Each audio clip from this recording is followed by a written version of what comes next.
세상에서 가장 흥겨운 곳이 어딜까요? 가장 흥겨운 곳.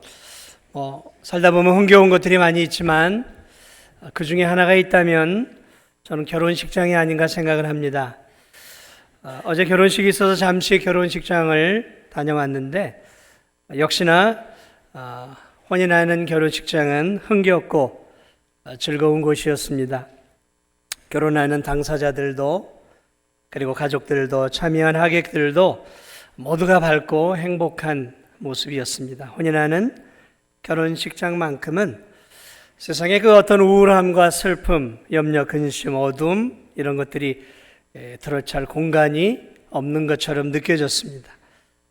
어제도 결혼식장은 웃음과 기쁨과 축하와 행복이 가득했습니다. 여러분, 한 남자와 한 여자가 만나서 한 몸 되어 한 가정을 꾸리는 이 결혼이야말로 동서고금을 막론하고 이 땅에서 가장 고귀하고 신성한 일입니다. 왜냐하면 결혼은 하나님이 직접 세우셨기 때문입니다.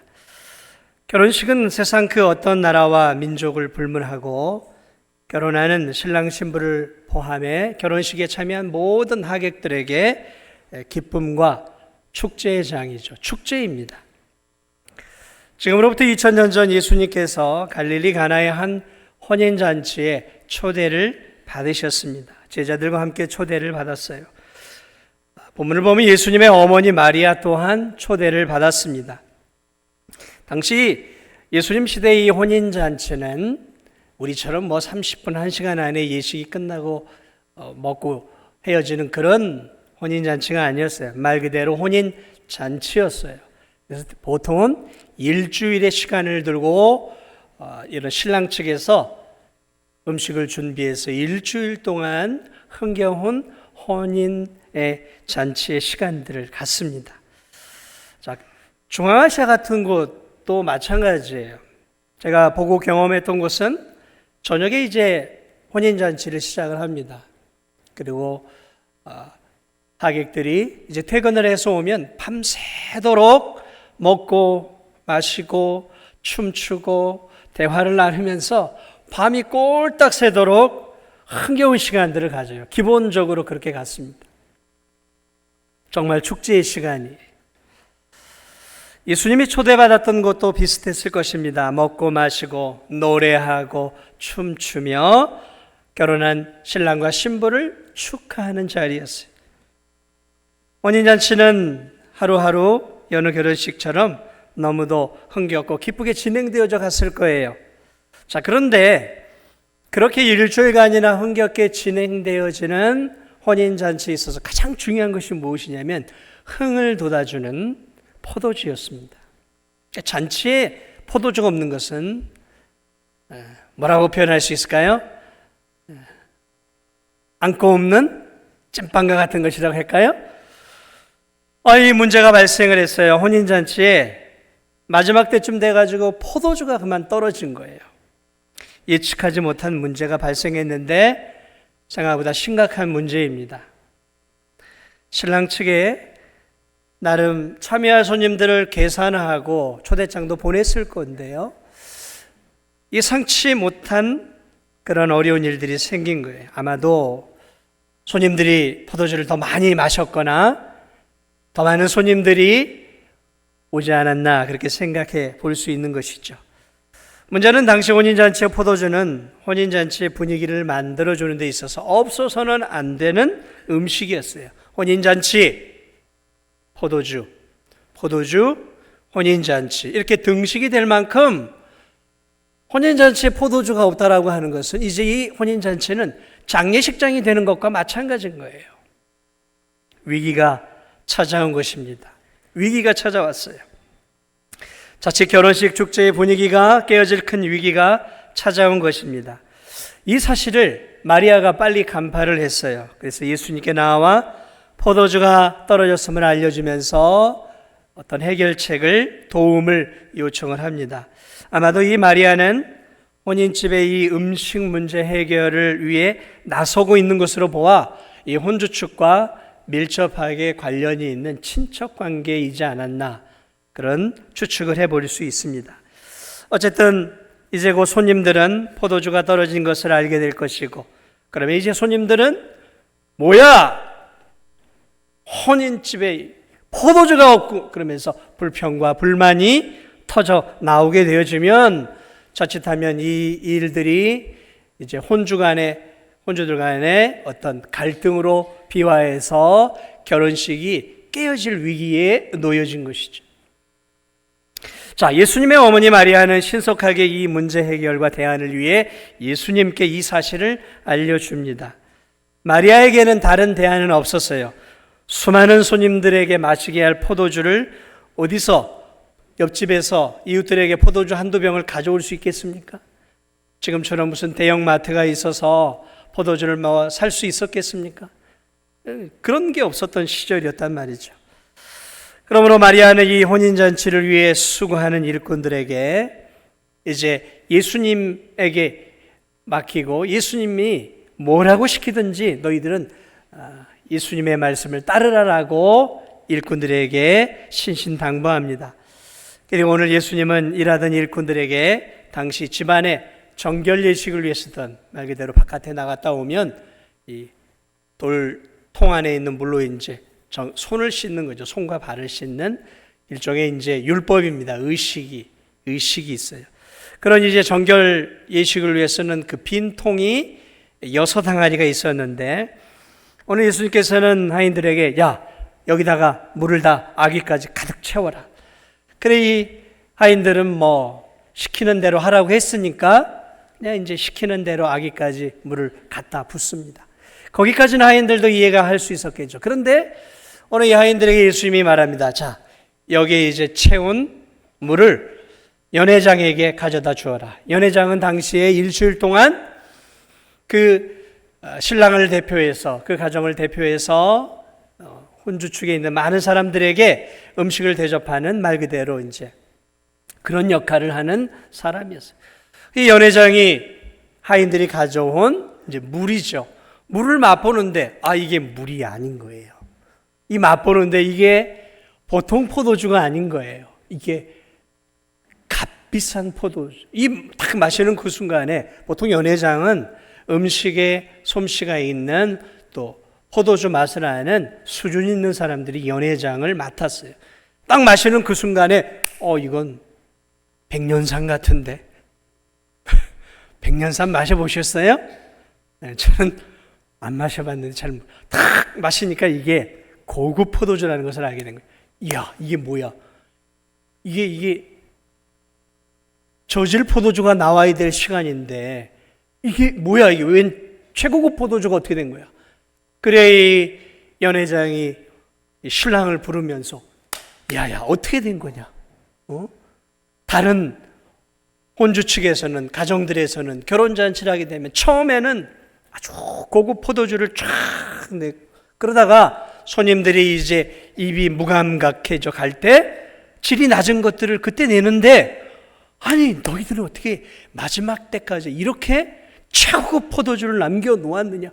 이야, 그러면서 이 신랑을 한껏 높여주게. 그러니 얼마나 신랑이 기뻤겠어요. 혼주 측에서 얼마나 기뻤겠습니까? 여러분, 이제 이 사건은 이렇게 마무리되어지지만 한번 생각을 해보세요. 최고급 포도주가 계속해서 나온단 말이죠. 이 돌항아리에, 이게 6돌항아리에 대략 500에서 700리터라고 학자들은 이야기를 해요. 500에서 700리터의 포도주, 그것도 최고급 양질의 포도주가 있다고 한다면 잔치가 끝날 때까지 풍성하게 먹고 마시면서 그 잔치가 아주 멋있고 행복하게 끝났을 것을 우리가 예측해 볼 수 있는 것이죠. 예수 그리스도께서 공생애를 시작하시면서 갈릴리 가나에서, 그래서 고향에서 멀지 않은 곳이죠. 거기서 베푸신 그분의 첫 번째 표적이에요. 첫 번째 표적. 예수님의 전능하심과 예수님이 얼마나 사랑이 풍성하신 분이신지를 알려주는 그런 첫 번째 사건이기도 합니다. 그러나 오늘 이 사건은 말 그대로 표적이에요. 표적. 표적이라는 것은 어떤 의도성을 갖고 있다는 거죠. 다시 말하면 예수님이 어떤 표적을 할 때에는 그 표적 속에는 뭔가 예수 그리스도께서 사람들에게 자기 자신에 대해서 뭔가 알려주시기 위해 의도성을 가지고 베푼 기적을 표적이라 그래요. 표적.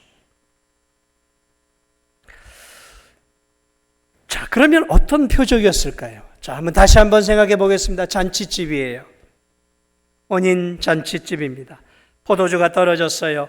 이제 흥이 깨지고 기쁨이 사라져버릴 이 혼인 잔치집. 그분이 친히 그분의 권능을 통해 최고급 포도주, 최소 100년산 이상 되지 않았겠을까요? 그 고급 포도주를 만들어서 그 혼인잔치가 끝날 때까지 흥이 깨지지 않고 그 혼인잔치가 그 잔치에 참여한 모든 사람들이 끝날 때까지 기쁨과 흥겨움 속에서 그 놀라운 혼인잔치를 누리실 수 있도록 하나님께서 역사하셨다라는 것이죠. 예수 그리스도께서 놀라운 기적을 베풀어 주셨다는 거죠. 사랑하는 여러분, 이것이 뭘 얘기하는 것일까요?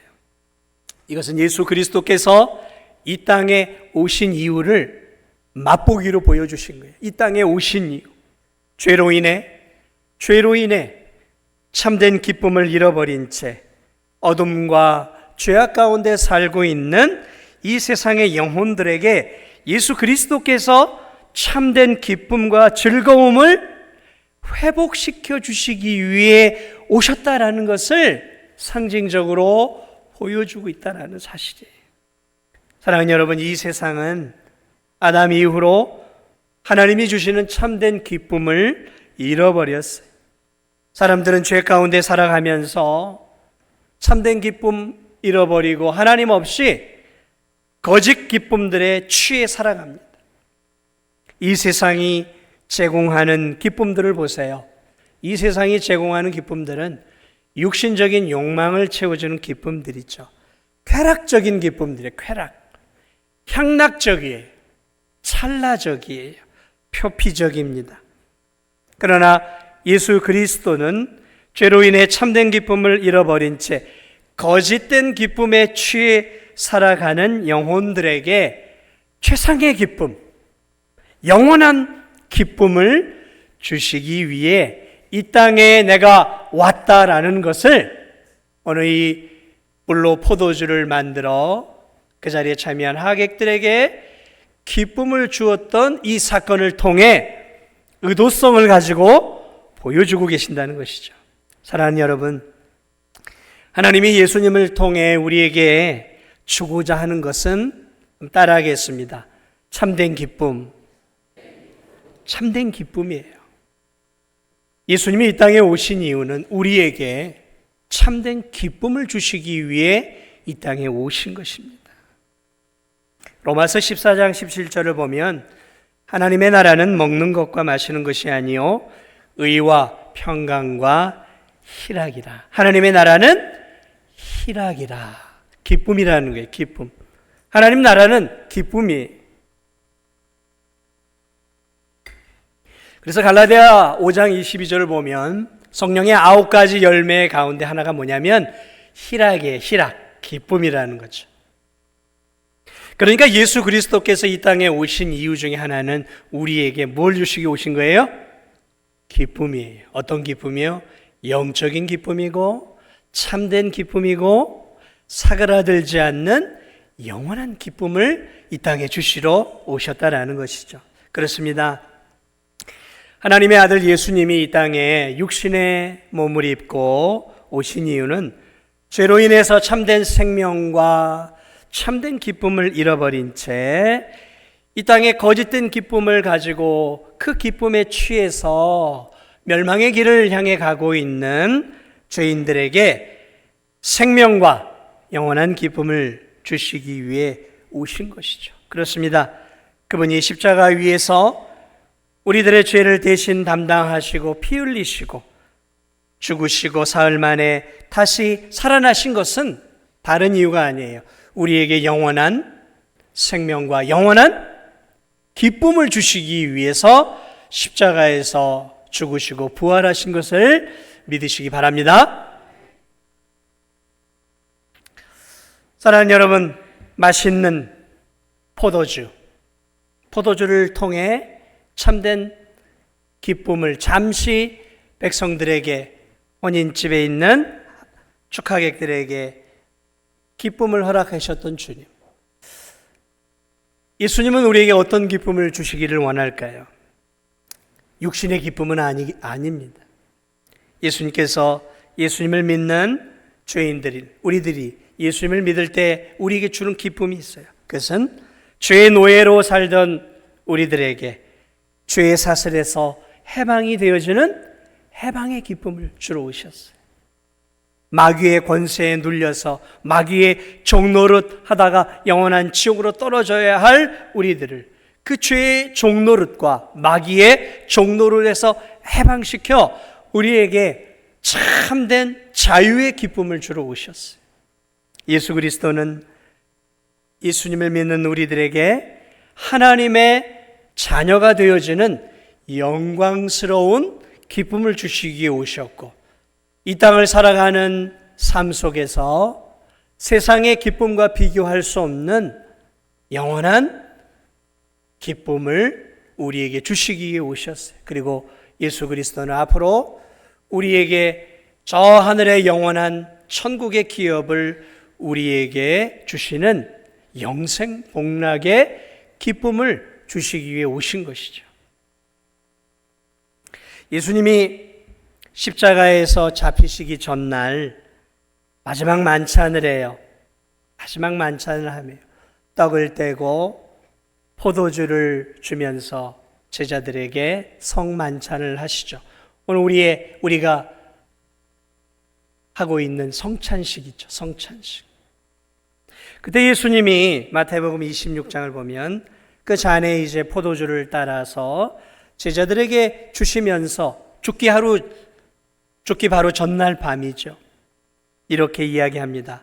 또 잔을 가지사 감사기도 하시고 그들에게 주시며 이르시되 너희가 다 이것을 마시라.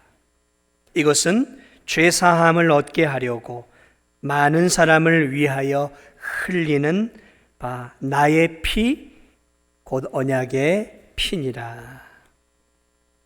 예수 그리스도께서 포도주의 잔을 제자들에게 주시면서 이것이 내가 흘릴 너희들에게 주는 내 피다라는 거죠. 포도주는 그리스도의 피를 상징하고 있었던 거예요.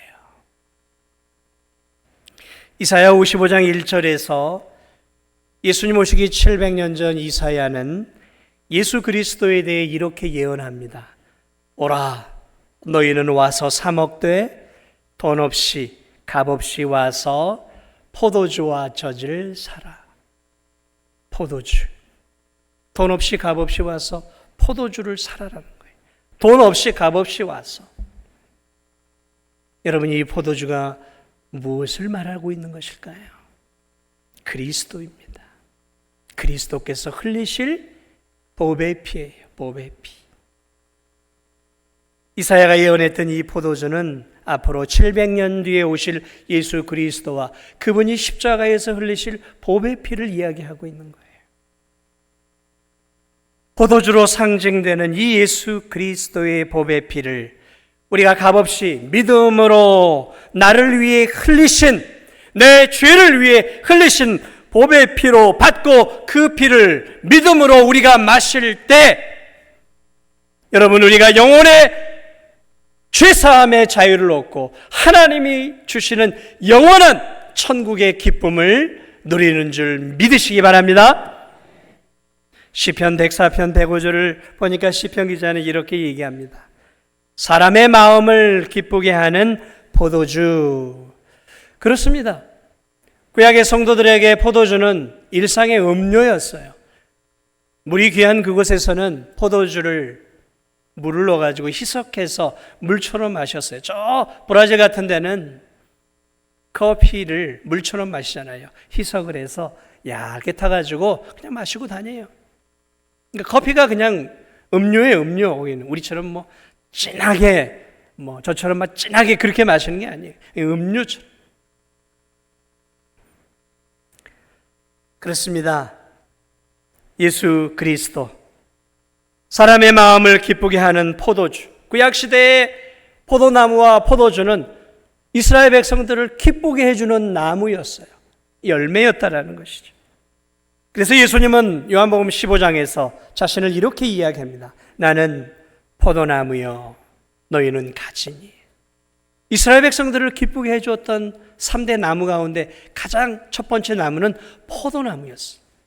그 포도의 열매는 이스라엘 백성들에게 기쁨을 줬어요. 포도 열매만이 아니라 그 포도 열매를 통해 만들어낸 포도주는 이스라엘 백성 전체를 기쁘게 해주는 기쁨이었어요. 기쁨이었어요. 근데 예수님은 요한복음 15장에서 나는 포도나무요, 나는 너희들을 기쁘게 하러 온 포도나무다라는 것이죠. 상징이죠. 상징. 구약의 포도나무와 포도주는 그렇습니다. 바로 참된 기쁨을 가져다 줄 예수 그리스도를 계속해서 보여주고 있는 거예요. 오라, 너희는 와서 사 먹되 돈 없이 값 없이 와서 포도주와 젖을 사라. 사랑하는 여러분, 우리가 예수 그리스도를 믿음으로 구원을 얻는데 우리가 드려야 할 공로나 선행이나 자본이 필요합니까? 아니죠. 믿음으로. 왜요? 예수 그리스도께서 값없이 우리가 구원을 얻을 수 있도록 그분이 자신의 몸을 희생하신 거잖아요. 값이 없는 건 값이 없는 게 아니라 그분이 자신의 몸을 통해서 우리로 하여금 값없이 얻을 수 있도록 값을 지불해 주셨기 때문에 우리에겐 값이 없는 것이죠. 요한복음 15장 11절에서 예수님은 이렇게 말씀하십니다. 내가 이것을 너희에게 이름은 내 기쁨이 너희에게 있어 너희 기쁨을 충만하게 하려 함이라. 다시 말하면 내 기쁨을 너희에게 주어서 너희로 내 기쁨에 동참해서 너희도 하나님 안에서 충만한 기쁨을 누리며 살기를 원한다라는 것이죠. 주님이 이 땅에 오신 이유는 우리로 하여금 충만한 삶, 기쁨의 삶을 살도록 이 땅에 오심을 여러분 꼭 믿으시기 바랍니다. 그래서 요한복음 10장 10절도 내가 온 것은 양으로 생명을 얻게 하고 더 풍성히 얻게 하라는 거예요. 여러분, 풍성함. 잔치집에 이 포도주가 풍성해야 기쁨이 있는 거예요. 음식점에, 잔치집에 음식이 떨어지면 기쁨은 끝나는 거예요. 풍성함이란 기쁨이에요. 기쁨이에요. 사도 바울은 데살로니가전서 5장에서 이렇게 얘기합니다. 항상 기뻐하라. 항상 기뻐하라. 이것이 너희를 향하신 하나님의 뜻이니라. 그리스도 예수를 구주로 믿는 성도들의 삶의 분명한 특징은, 구원받은 성도들의 삶의 분명한 특징은 기뻐하는 거예요. 왜냐하면 예수님이 기쁨을 주러 오신 거라니까요. 기쁨을 주러 오셨어요. 영원한 기쁨을 주러 오셨어요. 그러므로 예수 그리스도를 믿는 성도들의 삶의 분명한 특징, 구원받은 삶의 분명한 특징들은 뭐냐면 성도들이 기뻐하며 살아가는 거예요. 기뻐하며 살아가는 거예요. 그래서 사도 바울은 빌립보 4장 4절에도 이렇게 얘기합니다. 주 안에서 항상 기뻐해라. 내가 다시 말하노니 기뻐하라. 기뻐하라. 빌립보서에서는 기쁨을 강조하고 있어요. 주 안에서예요. 주 안에서. 주 안에서 항상 기뻐하라. 내가 다시 말하노니 뭐 하라고요? 기뻐하라. 그런데 왜 우리는 얼굴에 기쁨이 없죠? 왜 우리는 얼굴이 자주 찌그러져 있죠? 세상에 온갖 고민과 어려움과 문제를 내가 혼자 다 짊어지는 것처럼 인상들을 쓰고 사실까요? 여러분, 그렇게 사는 것은 하나님이 기뻐하는 일일까요? 네? 인상 다 심록한 표정을 짓고 살아가는 것은 그리스도인답지 못한 모습이에요.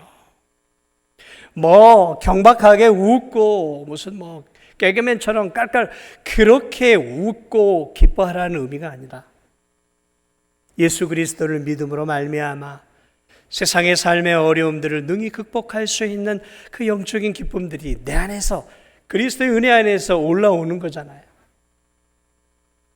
그러므로 성도들의 삶의 분명한 삶의 특징은 기쁨이에요. 그 얼굴이 밝아야 되는 거예요. 밝아야 되는. 사랑하는 여러분, 웃으며 사시기 바랍니다. 좀 웃으며 사세요. 왜 괜한 오해를 사십니까? 왜 인상들을 쓰고 살아가는 성도들이 있어요? 얼굴을 다 무겁게 하고. 여러분, 얼굴을 무겁게 하면 그게 거룩입니까? 아니에요. 얼굴을 무겁게 해서 좋아할 사람 세상에 단 한 명도 없어요. 근엄한 척 하지 마세요. 제가 좀 그런 경향이 있죠. 목에 힘주고. 그거 좋아할 성도 아무도 없어요. 제가 딱 인상 쓰면 여러분 제 곁에 오실 수 있겠어요? 아유, 또 목사님 또 뭐 걱정 있나? 피해 다니는 거예요. 직장 생활도 마찬가지예요, 여러분. 밝은 사람들에게, 믿든 안 믿든 밝은 사람들에게 사람이 붙고 이야기하고 싶은 것인지, 인상 쓰고, 철학자처럼 다 고민하고, 혼자 뭐 세상의 모든 고민을 짊어지고 있는 것처럼, 여러분 그렇게 인상 쓰며 살지 마세요. 좀 거울을 보세요. 거울을 보시란 말이에요. 내 얼굴이 지옥의 심연의 모습을 보여주고 있지는 않은지. 밖에 나가서 예수님 믿으십시오. 여러분 이러면 예수님 누가 믿겠어요? 아이고야, 다 도망가죠. 내 얼굴에서 천국에 빛나는 모습이 좀 비쳐나와야 되지 않겠냐라는 거예요. 경박한 모습을 보이라는 얘기가 아니에요. 마음속에서 그리스도인은 이 세상의 무거운 삶의 짐을 짊어지고 살아가고 있지만 그들을 그리스도의 십자가의 은혜와 구원의 은혜로 능히 이기면서 보여지는 그런 거룩한 기쁨의 모습들, 그런 것들이 나와야 하는 거예요. 얼굴이 어둡고 수심이 있는데 그런 성도들을 바라보면서 세상 사람들이 예수님을 믿고 싶어 하겠습니까? 얼굴에서 지옥의 그림자가 보이는데 그런 성도들과 가까이 하고 싶겠냔 말이죠. 아니에요. 저 사람의 삶의 얼굴에 우울함이 보이는데 나도 저 사람을 따라 교회 다니고 예수님 믿으면 나도 저렇게 우울해지면 어떡해, 이런 마음이 들면 되겠냔 말이죠. 사랑하는 여러분, 우리가 전하는 복음의 메시지도 중요합니다. 그러나 복음을 전하는 우리의 삶이, 얼굴빛이 밝아야 해요. 웃어보세요. 좀 웃어보세요. 예배 시간에 왜 인상을 찌푸려야 됩니까? 제 설교가 마음에 안 드세요? 근데 왜 얼굴을 찌푸리고 들으세요?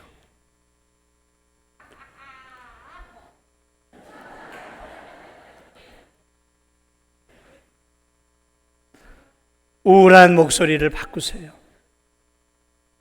여러분의 목소리를 우울하게 하지 마세요. 밝게 이야기하십시오. 전성적으로 그런 성향이 있을 수 있어요. 그러나 여러분, 우리의 목소리, 우리의 모습, 밝음이 되어야 되는 게 밝음. 샵이 되야 되는 게 샵. 플레이션이 샵이어야 돼. 여러분의 슬퍼 보이는 얼굴 표정이 복음의 문과 천국의 문을 닫고 있다는 사실을 잊지 마시기 바랍니다. 밝게 사세요. 할 수만 있다면 좀 쾌활하게 사십시오. 쾌활하게. 그것이 쉽지 않은 건 알아요. 그러나 여러분, 우리가 그리스도의 충만한 은혜가 있다면 그렇게 살 수 있음을 믿으시기 바랍니다. 여러분, 예수님 당시 유대교는 예배가 있었어요. 기도가 있었습니다. 종교적인 의식들이 있었어요. 봉사가 있었어요. 그러나 예수님 당시의 유대교는 죽은 종교였어요. 그래서 그들의 종교는 어두웠어요. 그들은 의식이 있었어요. 그러나 그들의 회당 안에서의 예배와 의식에는 기쁨이 없었어요. 예수님이 와서 보니까 다 죽어 있는 거예요. 죽어 있을 수밖에 없죠. 하나님에 대한 사랑이 죽어 있었고 하나님으로부터 받은 은혜가 없었어요. 유대인들이 자신의 종교적인 열심과 율법을 지키고 선행을 하고 나름대로 종교적인 열심을 통해서 하나님을 기쁘게 해드림으로 천국을 가려고 했던 게 유대인들이었어요. 그러니 여러분, 기쁨이 있을 수 있겠습니까? 자신의 선행과 노력과 공로와 수고를 통해서 하나님을 기쁘시게 해드려야 천국을 갈 수 있는데 그 거룩하신 하나님을 누가 만족시켜 드릴 수 있겠습니까? 그러니까 유대교는 어두웠어요. 기쁨이 없었어요. 늘 정죄만 있었어요. 율법은 정죄를 낳습니다. 잘못한 부분을 지적하는 거예요. 그렇게 살면 안 된다고. 그렇게 사시 마세요. 그렇게 살지 마세요. 이거 하지 마세요. 여러분, 이게 율법이에요. 그러니까 유대인들에겐 기쁨이 없었어요. 마치 포도주가 다 떨어져 버린 혼인잔치집과 같았던 것이 당시의 유대교였어요. 기쁨이 없었어요. 포도주가 뭐라고요? 하나님, 그리스도가 빠져버렸어요. 그리스도에 대한 사랑이 빠져버린 종교, 그리스도의 은혜가 빠져버린 종교, 구원의 은혜가 빠져버린 곳은 언제나 율법만이 남아요. 정죄만이 남습니다. 그곳은 언제나 어두워요. 밝지 않아요. 교회도 마찬가지예요. 교회가 은혜로운 교회이냐 어두운 교회냐는 자꾸 교회가 뭔가를 지적하고 이거 하지 않으면 정죄하고 그러면 그런 교회는 어두워요. 대체적으로 어둡습니다. 교인들의 표정이 밝지 않아요. 그러나 어떤 교회들 가면 밝아요. 되게 밝아요. 자유함이 있어요. 전등은 어두워도 교인들의 얼굴은 밝아요. 은혜가 넘치고 그리스도의 사랑이 넘치고 구원의 감격이 넘치면 교회는 허름해도 그 교회는 해같이 밝아요. 그런데 온갖 세련된 조명과 건물과 음향 시설이 가득한 멋진 교회라 하더라도요, 그리스도의 은혜가 빠지고 그리스도의 사랑이 빠지고 구원의 감격이 없는 교회들은 아무리 조명이 밝아도 어두워요.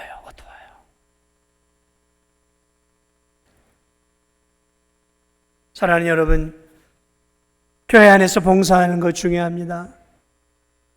교회 안에 하나님께 나와 예배드리는 것 중요해요. 잘 나오셨어요. 그러나 여러분, 여러분의 모습을 한번 살펴보십시오. 여러분의 예배, 찬양, 봉사, 이것들이 그저 습관에 의해서 움직여지는 종교적인 열심인지 아니면 하나님의 은혜, 다 같은 죄인을 구원해 주신 그 하나님의 은혜에 감사해서 주님, 다 같은 자도 사용하시네요 하면서 감사하면서 여러분 이 자리에 앉아 계십니까? 감사하며 앉아 계신 분들의 얼굴은 지금 해같이 빛나고 있어요. 그런데 주일이구만, 또 예배 드려야지 뭐, 그런 마음 자세로 앉아있는 얼굴, 그분들의 얼굴 표정은 된장국 표정이에요. 된장국 색깔이 된장국.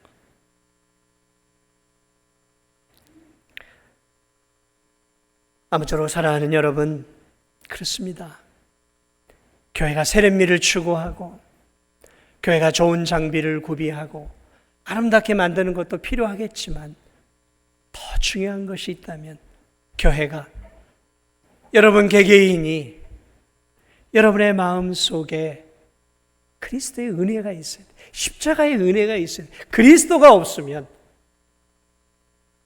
예수님 당시의 유대교처럼 죽은 종교, 어둠의 종교, 우울한 종교가 되어버리는 거예요. 이 안에 예수 그리스도가, 이 안에 구원의 감격이 회복되지 않으면 내 신앙생활이 아니라 종교생활이 되어지는 거예요. 종교생활이. 여러분 안에 구원의 감격이 있으세요? 여러분 안에 나 같은 죄인을 구원해 주신 그 십자가의 은혜가 있으십니까? 그러면 그건 종교생활이 아니에요. 그건 신앙생활인 것이죠. 마음속에 그리스도의 은혜와 십자가의 구원의 은혜가 떨어진 성도들의 전형적인 특징이 있어요. 그것이 무엇이냐면 마음이 비어 있거든요. 그러니까 자꾸 세상 기쁨을 찾는 거예요.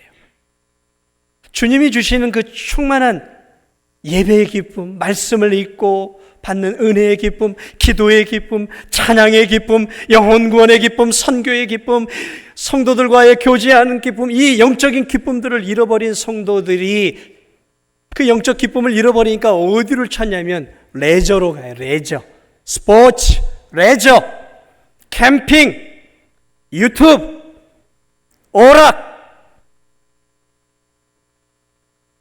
핸드폰, 이런 세상적인 기쁨들로 빠져가는 거예요. 이게 전형적인 특징입니다. 이 기쁨을 잃어버린 성도들이 거기서 이제 기쁨들을 찾기 시작하는 거예요. 그리고 거기에 올인하고 거기에 엄청난 시간들을 쏟아요.